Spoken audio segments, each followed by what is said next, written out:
기도하시겠습니다. 사랑과 은혜가 충만하신 하나님 아버지, 주님이 사랑하시는 주님의 아들들, 우리 성도들이 다 함께 모여서 한마음 한뜻으로 주님의 이름을 찬양하고 예배합니다. 드려지는 예배의 자리를 주님께서 친히 다스리시고 주관하셔서 정말 이 자리의 예배가 인간을 기뻐하거나 인간의 교육의 자리가 아닌 정말 주님이 바라보실 때 아름다운 교회와 아름다운 예배가 될 수 있도록 주님 친히 인도하여 주시옵소서. 모든 순서와 함께 하실 주님의 은혜에 감사드리며 예수 그리스도의 이름으로 간절히 기도드렸습니다. 아멘. 자, 오늘 본문 말씀을 좀 보시겠습니다. 오늘 본문 말씀은 요한복음 8장 31절에서 59절까지의 말씀입니다. 엄청 길어요. 근데 다 읽을 거예요. 그러니까 본문 말씀 다 찾아주세요. 오늘 함께 보실 본문 말씀은 요한복음 8장 31절에서 59절까지 되겠습니다. 한 페이지 한 페이지씩 교독하겠습니다. 이렇게 제가 처음 나오는 한 페이지를 읽고요. 그리고 다음에 나오는 한 페이지는 우리 성도님들이 이렇게 교독하시겠습니다. 제가 먼저 앞 페이지 읽겠습니다. 그러므로 예수께서 자기를 믿은 유대인들에게 이르시되 너희가 내 말에 거하면 참으로 내 제자가 되고 진리를 알지니 진리가 너희를 자유롭게 하리라. 그들이 대답하되 우리가 아브라함의 자손이라 남의 종이 된 적이 없거늘 어찌하여 우리가 자유롭게 되리라 하느냐. 다음 페이지 우선 같이 읽어주세요. 시작.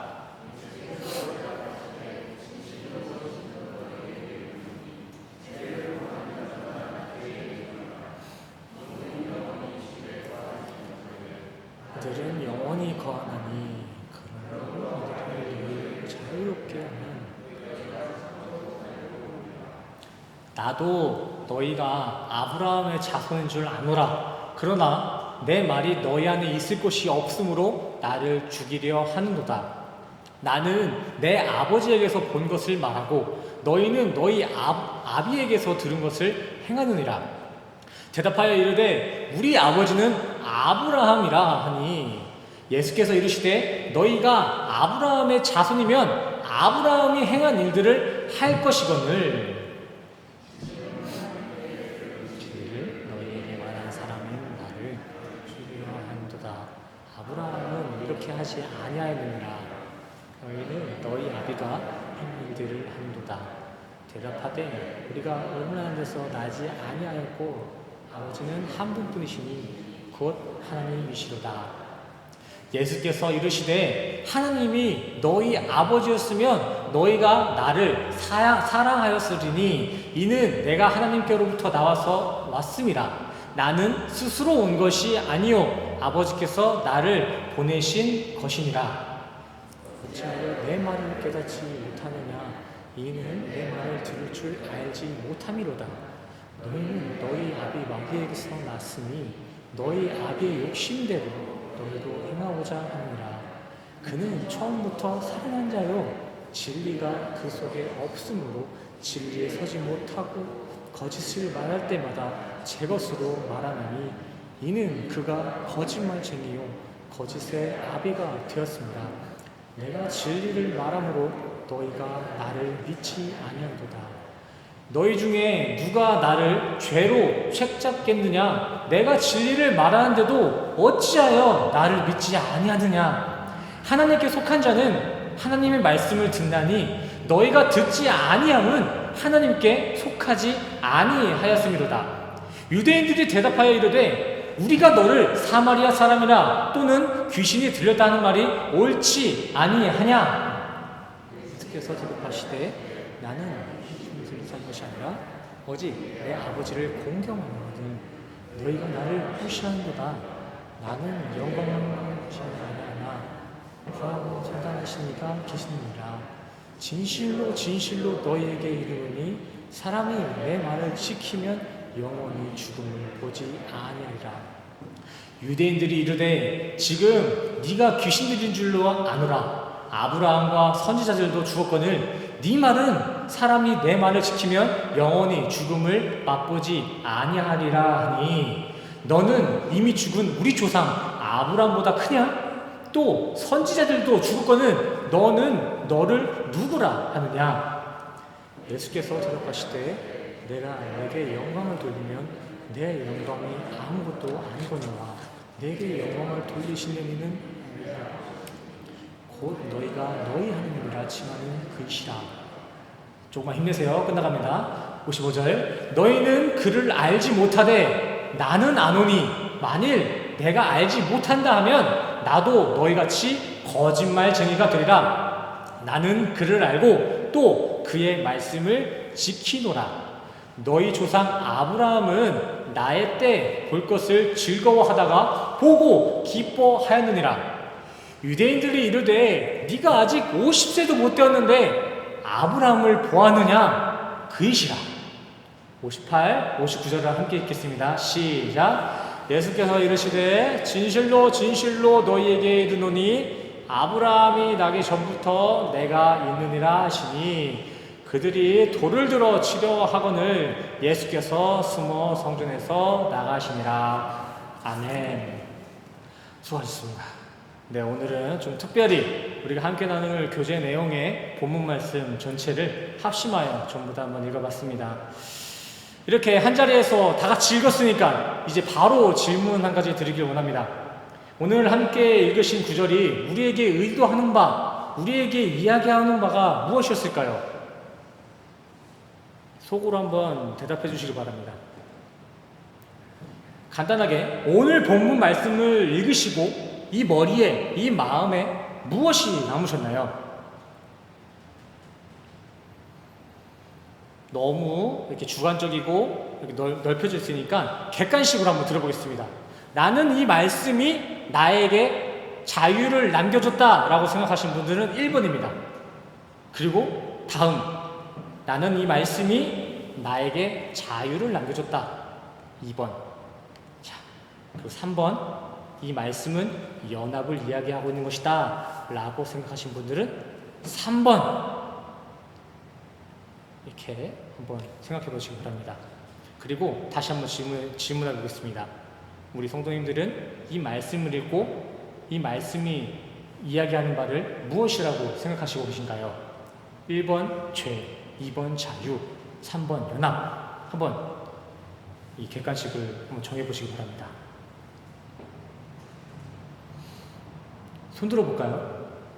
이거는 말이 필요 없으니까 번호 드렸으니까 한번 손 들어볼게요. 나는 죄가 남았다. 손 한번 들어주시기 바랍니다. 죄. 2번. 나는 이 말씀이 자유를 설교하시는 것 같다. 손 한번 들어주시겠어요? 자유. 3번. 나는 이 말씀이 나에게 연합을 의도하고 있는 것 같다 하시는 분들은 손 들어주시기 바랍니다. 3번. 네, 다음 보기 또 있습니다. 지금 안 드신 분이 계시잖아요. 잘 모르겠다. 4번. 4번. 태연성도 몇 번이에요? 내가 지금 1, 2, 3번 다 했잖아. 4번이라도 들어야지. 4번이라 생각하고 같이 들어보세요. 자, 정답은 1번, 2번, 3번. 다 맞습니다. 근데 굳이 여기서 100점짜리 정답을 한번 만들어내라 그러면은 죄에서 자유를 얻게 하는 연합, 이것이 바로 오늘 구절이 우리에게 주는 100점짜리 정리입니다. 죄에서 자유를 얻게 하는 이 연합. 네, 질문의 이 정답과 같이 예수님께서는 오늘 본문 이 8장 말씀을 통해서 우리에게 주고자 하시는 그 메시지를 죄에서 자유를 얻게 하는 연합에 지금 관점을 맞춰두고 계십니다. 성도님들은 이러한 연합의 기능, 죄에서 자유를 얻게 하는 이 연합의 능력에 아멘이 되시나요? 이 죄에서 자유를 얻게 하는 것이 연합이라는 사실에 아멘이 되시나요? 아멘. 그렇다면 오늘 설교 아주 성공적으로 시작하고 있는 것입니다. 근데 정작 예수님의 설교를 실제 듣고 있던 그 청중, 그 유대인들은 이 내용이 좀 어렵게 들렸던 것 같습니다. 오늘 본문에 예수님께서는 단순하게 너희는 죄인이고 너희의 그 죄는 내가 해결해 줄게, 자유케 해줄게, 우리 천국 가자 라는 복된 소식, 복음의 메시지를 전달해 주셨는데, 이를 듣고 있던 실제 그 청중, 그 유대인들은 갑자기 자신들의 족보를 딱 꺼내면서 그 중에 가장 유명했던 인물 아브라함을 콕 집으면서 우리가 이 사람 후손이야. 아브라함의 후손. 근데 우리가 무슨 죄인이고 해방이냐며 예수님께 따지고 들었습니다. 지금 이 상황을 어떻게 생각하시면 좋냐면은, 가끔 막 친한 사람들끼리, 친구들끼리 이렇게 싸우잖아요. 족보 가지고. 나는 이성계의 후손이다. 나는 뭐 김유신의 후손이다. 이러면서 막 말 같지도 않은, 알지도 못하는, 막 한번 보지도 못한 조상님들 막 자랑하면서 싸울 때 있잖아요. 딱 그 상황을 생각하시면 됩니다. 그래도 내가 아브라함의 후손인데 노예 취급은 너무한 거 아니냐, 지금 이렇게 따지고 있는 거예요. 그리고 당시 이 유대인들의 사회적인 지위는 선민이라고 불려질 정도로 선한 이들의 꼭대기 파트를 맡고 있었습니다. 사회적인 측면에서 지금 예수님의 설교를 듣고 있는 이 유대인들은 사실상 노예 취급이나 죄인 취급받을 위치가 아니었다는 것입니다. 그들이 얼마나 그 죄를 멀리하기 위해 율법을 철저히 지켰냐면은, 본인의 입에서 자꾸 음란이 나오고 본인의 입에서 자꾸 거짓이 나올 때면은 이게 감당이 안 돼서 입을 꼬매버렸다고 합니다. 그뿐만이 아니라 음란이라든지 뭐 방탕함이라든지 세상의 것들이 자꾸 내 생각에 들어오거나 꿈에라도 나타나면은 집 밖을 나가서 들어오지 못했다 그래요. 집 밖에 나가서 그 생각들이 온전히 깨끗해질 때까지 밥도 못 먹고 밖에서 쫄쫄 굶을 정도였습니다. 이들은 그렇게 죄인의 신분에 있어서 열심을 다했어요. 죄를 멀리하기 위해서. 근데 예수님은 그렇게 족보를 들고 자신의 혈통을 자랑하고 있는 그 자칭 선민 유대인들을 향해 다시 한번 쐐기를 박습니다. 34절이죠. 진실로 진실로 너희에게 이르노니 죄를 범하는 자마다 죄의 종이라. 아멘. 현대어로 풀어볼까요? 내가 진짜 진리 하나 알려줄까? 니들이 그렇게 족보를 자랑하든 말든 이 죄를 범하는 사람들은 다 죄의 종이 맞아. 그러니까 너네도 죄의 종 맞다고. 이에 이어 예수님은 그들에게 44절, 니들은 악마의 자식들이다, 마귀에게 태어났다 라고까지 말씀하셨죠. 그리고 또 58절에 가서는 니들이 자랑하는 그 아브라함, 내가 그 아브라함이 태어나기 전부터 있었다라며 대놓고 예수님의 그 묵시의 질서까지 그들에게 모조리 전달해 주셨습니다. 하지만 우리 한번 이 상황을 유대인의 입장에서 한번 관찰해 보길 원합니다. 일치될 수는 없겠지만 한번 가정을 해볼게요. 우리가 이렇게 예배를 잘 드리고 있는데 어느 날 갑자기 어떤 시골 촌뜨기 생긴 것도 현찮은 어떤 젊은 청년 하나가 와가지고, 당신들 그래봤자 니들 다 죄인이야, 악마의 자식들아, 뭐 이렇게 악담을 품는 거예요. 그리고는 또 내가 니들이 자랑하고 있는 믿음의 선배들, 믿음의 조상들, 그 사람보다 내가 더 먼저 태어났어 라고 빡빡 우기는 거예요. 우리 성도님들은 이런 상황에서 여기 이 청년에게 두 팔 벌려 아멘 하실 수 있으신 분이 계실까요? 어디서 보지도 못하고 별거 없어 보이는 청년 하나 와가지고 당신들 다 죄인이라고, 당신들 다 틀렸다고, 내가 진리라고, 니들이 믿는 것보다 내가 더 먼저 있었다고 이렇게 외쳐대면은 그 청년에게 아멘 하실 수 있냐고요. 딱 이 가정이 유대인들의 시점입니다. 이 유대인들이 지금 예수님을 바라보고 있는 그 수준이에요. 그들에게 있어 예수는 하나님의 아들이 아니었고 나사렛이라는 시골 촌뜨기 목수였습니다. 목수. 또 지금이야 토목 기술이 고급 기술로 이렇게 인정받고 있지만 예수님 당시 때의 목수는 천한 직업군 중에 하나일 뿐이었습니다. 뭐 하나 내세울 거 없는 사람이 지금 이 자리에 와서 정지했다는 거죠. 유대인 그들은 앞전에 예수님께서 일으키신 설교나 이적과 같은 그 기적들, 그것들은 안중에도 없고 그저 예수님을 딱 그 정도 촌뜨기 목수 정도로만 인정하고 있는 상태였습니다. 그리고 또 선민사상에만 젖어들어서 죄인이라는 그 개념도 올바로 서 있지 않았어요. 선민사상, 선택받은 민족이다. 우리 이스라엘만, 우리 유대인들만 선택받은 민족이다. 이 선민사상에 가득 찌들려 있기 때문에 죄라는 개념도 똑바로 서 있지 않았어요. 죄란 무엇입니까? 우리 성도님께 여쭤보고 싶습니다. 죄란 무엇입니까? 이 죄라는 개념이 똑바로 서 있지 않으면은 유대인이나 우리나 다를 게 없어요. 똑같이 예수님이 이 자리에 재림하신다고 해도 우리도 똑같이 그 예수님을 향해 돌을 던질 거예요. 그럴 때 우리는 죄라는 이 개념을 잘 갖고 있어야 됩니다. 죄란 무엇입니까? 죄. 예수님이 질문하고 제가 질문하기 이전에 초신자들 대한다 생각하고 한번 죄를 한번 설명해 보세요. 머리에서. 죄란 무엇입니까? 죄에 대해서 설명해 주세요. 저에게 죄인이라고 말씀하시는데 그 근거가 있어야 되지 않습니까? 왜 저한테 죄인이라 하세요?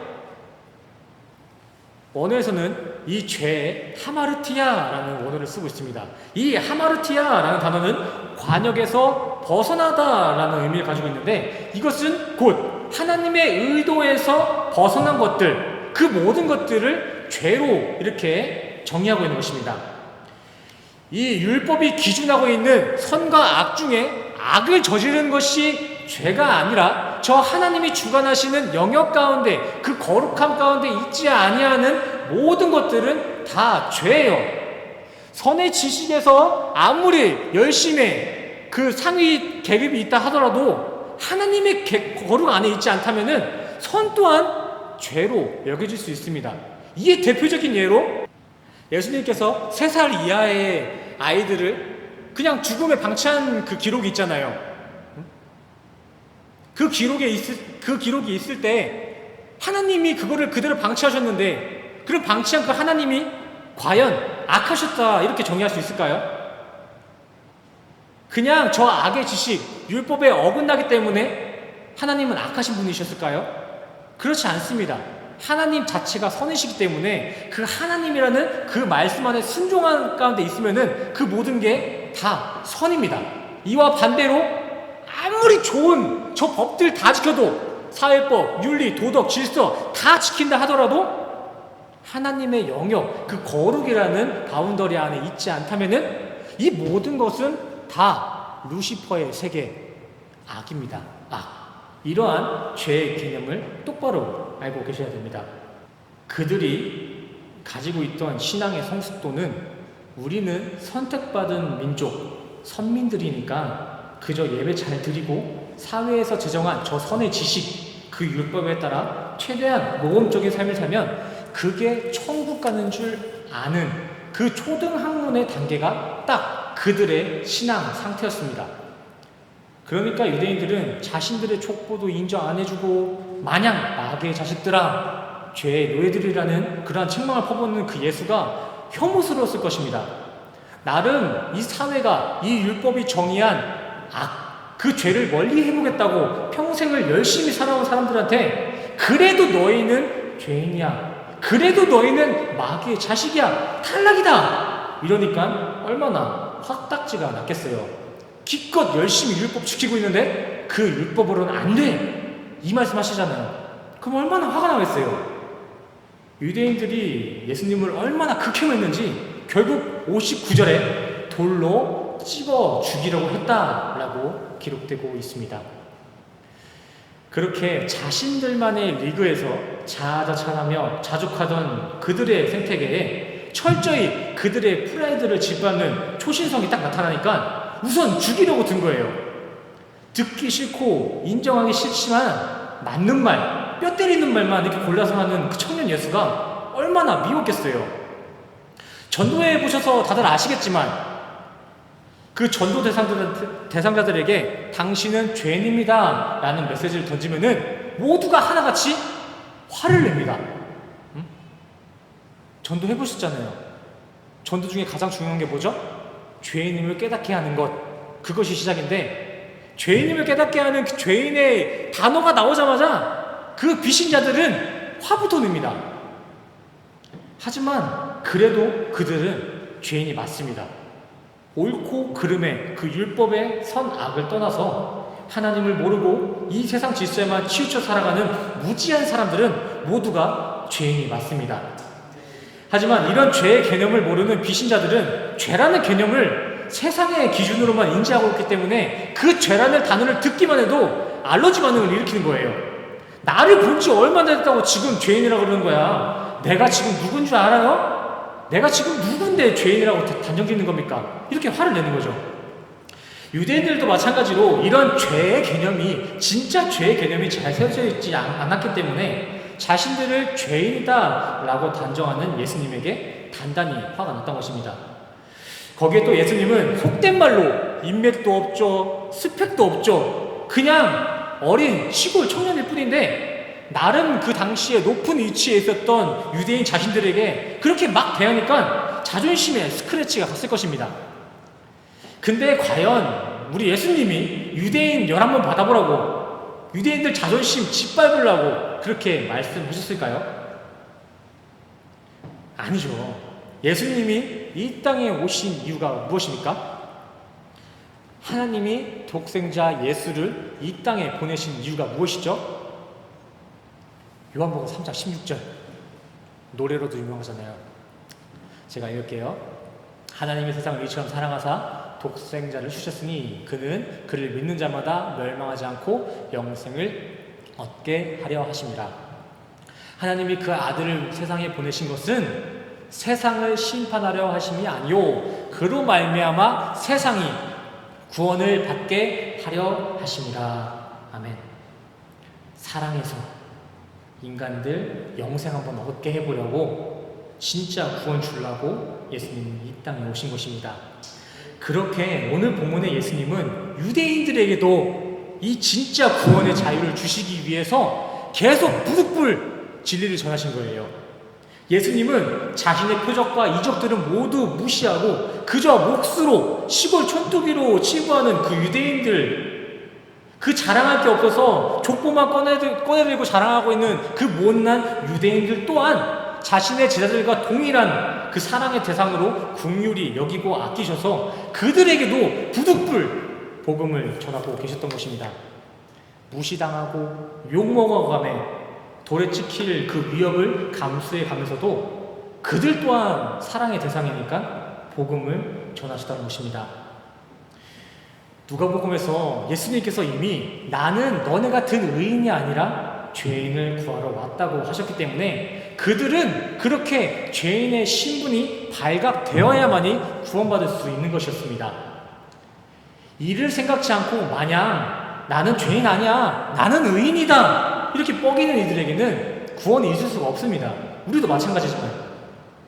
그렇기 때문에 예수님은 그들의 혈기를 뚫고 계속 그렇게 철저히 유대인들을 죄인의 자리로 내리신 것입니다.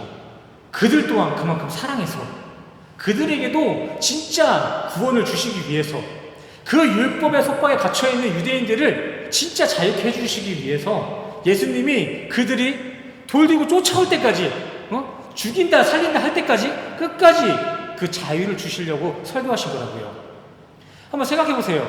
우리가 진짜 사랑하는 사람이 있다면 우리는 그 사랑한 사람이 잘못된 그 습관을 가지고 있는 것에 대해서 방관하지 않습니다.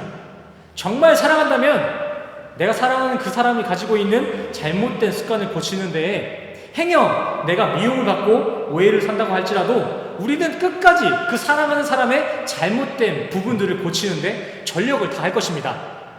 왜일까요? 사랑하니까요. 행여 그렇게 잘못된 과정을 뜯어 말리는 그 과정 가운데 오해를 사고 사이가 멀어질 그 위험이 있을지라도 정확히 그 부분은 짚고 갈 것입니다. 왜일까요? 그만큼 그 사람을 사랑하기 때문입니다. 사랑해서 방관할 수 없는 거예요. 여기서 성도님들께 질문 한 가지 하겠습니다. 정말 우리 인간은 유대인들의 생각처럼 그 율법만으로 그리고 족보만으로 천국에 들어갈 수 있을까요? 아닙니다. 율법으로는 어느 한 사람도 거룩하다, 의롭다, 천국에 들어갈 수 있는 이는 하나도 없습니다. 이 율법에 대해서 로마서 3장 20절 한번 읽어보겠습니다. 그러므로 율법의 행위로 그의 앞에 의롭다 하심을 얻을 육체가 없나니 율법으로는 죄를 깨달음이라. 아멘. 율법의 용도를 지금 어떻게 설명하고 있나요? 죄를 깨닫는 것. 내가 죄인이구나를 깨닫게 하는 초등교사, 신앙의 주일학교 선생님이 율법입니다. 그 당시 유대인들은 이 초등교사 선생님이랑 너무 잘 맞는다 생각하기 들었는지 세월이 흐르고 신앙의 덩치가 이렇게 중학생이 되고 고등학생이 되어도 계속 초딩 때 만난 그 선생님만 졸졸 따라다니면서 그 선생님이랑만 신앙생활을 하고 있는 거예요. 물론 이 율법도 그 초등교육도 용도대로만 잘 쓰면 선한 것이며 신앙의 교육 과정이 맞습니다. 근데 그들은 막상 또 그 율법, 초등학문의 기능도 잘 활용하지 못했습니다.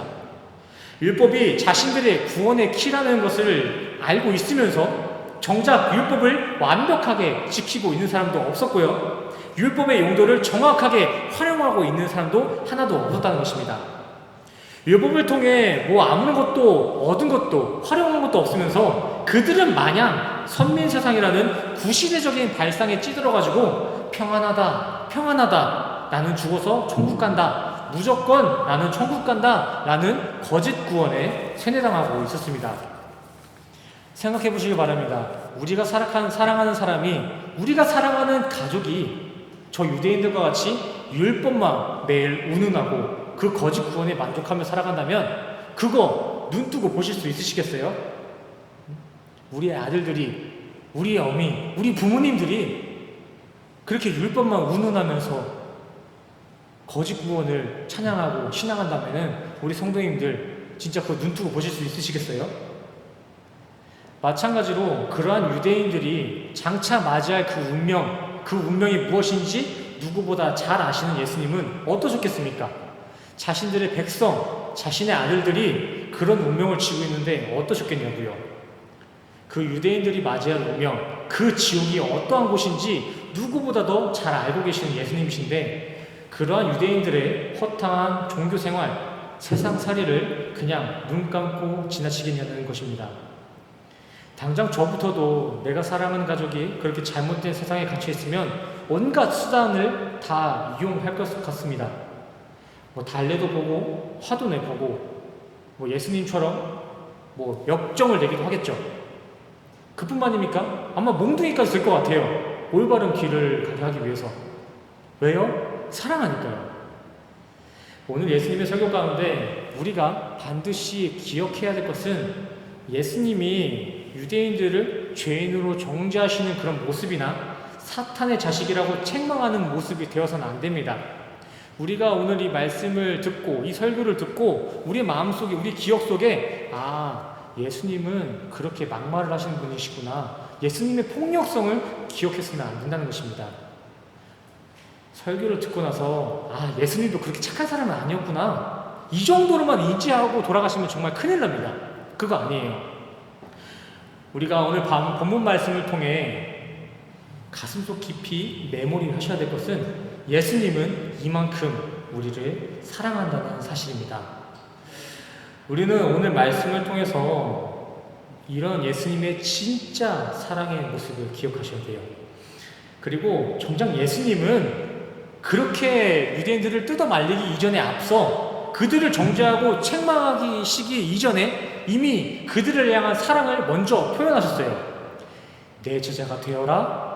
내 진리로 너희를 반드시 자유케 해줄게. 그러니까 제발 내 안에 거하라 아들들아. 오늘 말씀은 이렇게 시작됐잖아요. 다시 한번 확인해 보겠습니다. 예수님께서 오늘 본문을 통해 우리에게 하시고자 하신 궁극적인 메시지는 무엇입니까? 내가 너 자유케 해줄게. 나랑 연합하자. 네가 해결할 수 없는 그 죄들까지 다 해결해 줄게. 나랑 연합해서 천국 가자. 이거예요. 지난 3주간 포도나무 비유에서 알려드린 내 안에 거하라 라는 메시지에 이 거하라의 원어적 의미를 기억하고 계신가요? 내 안에 거하라의 진짜 진의, 예수님께서 말씀하신 그 거하라의 매노, 그 거하라는 내 안에 너의 인생을 아예 풀어버려라. 매노, 잠깐 호텔방 손님처럼 왔다 갔다 하는 것이 아니라 평생 나와 같이 살자. 이런 영원한 머금이 예수님께서 오늘 말씀을 통해 우리 성도들에게 반복하여 말씀하신 그 거하라의 깊이입니다. 추가로 로마서 12장 1절에서 함께 나눈 산 제물의 영적 예배에 대한 그 의미 잘 기억하고 계신가요? 오늘 본문의 예수님은 바로 그렇게 산 제물에 거하심, 영적 예배에 거하심을 우리에게 말씀하고 계신 것입니다. 거기서의 거함 따로, 여기서의 거함 따로가 아닙니다. 로마서에 말씀하신 그 산 제물의 의미, 포도나무 비유에서 말씀하신 그 거함의 의미, 그리고 오늘 본문에서 거하라 하셨던 그 거함의 의미는 다 동일한 거예요. 일맥상통하다, 흐름이 같다, 이 정도가 아니라 100%다 똑같은 말씀하고 계신 거라고요. 이전에 내가 가지고 있던 세상의 기준이 빚어낸 예전의 그런 나는 모두 죽고 예수님의 말씀으로 다시 살아난 그렇게 말씀의 생기에만 의지하여 살아가는 산 제물의 삶, 잠깐이 아닌 나의 호흡이 붙어있는 그 모든 순간을 주님 앞에 산제물로 살아가는 그러한 영적 예배 삶이 바로 오늘 본문이 우리에게 말하고 있는 거하라의 참 의미이며, 그렇게 말씀에 거하는 것이 바로 우리 인간이 죄로부터 자유할 수 있는 유일한 방법이며 천국에 들어갈 수 있는 유일한 진리입니다. 오늘 본문의 예수님께서는 이러한 자유, 이러한 해방의 복음을 전하고 계셨던 것입니다. 정말 유대인들이 그렇게 신봉하는 율법으로 천국을 들어갈 수 있다면 예수님은 그렇게까지 책망하지 않았을 거예요. 그리고 갈라디아서 2장 27절의 말씀과 같이 구원이라는 게 정말 유대인들의 주장과 같이 율법으로 완성될 수 있는 것이라면 그리스도는 헛되이 죽으신 것입니다. 하지만 그러한 율법의 행위로는 2000년도를 살아가는 이 현대인에 들어와서도 아무도 그 누구도 구원을 율법으로 이룰 수 없습니다. 그러기에 우리는 구원의 유일한 길이요 진리요 생명이신 주님을 붙잡을 수밖에 없는 것입니다. 그래서 예수님께서는 오늘날 우리 성도들에게 그때와 동일한 복음의 메시지를 우리에게도 지금도 계속 전하고 계십니다. 새생명교회 성도들아, 진리를 알지니 진리가 너희를 자유케 하리라. 아멘.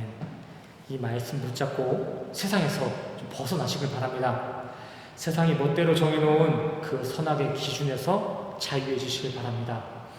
하나님의 말씀만으로도 충분히 행복할 수 있는 그 자유, 세상에 비록 쪽박을 치고 있더라도 예수와 동행하는 이 신앙생활만으로도 하나님께 감사할 수 있는 이러한 자유한 모습이 우리 성도님들께 가득 넘쳐나시기를 간절히 소원합니다.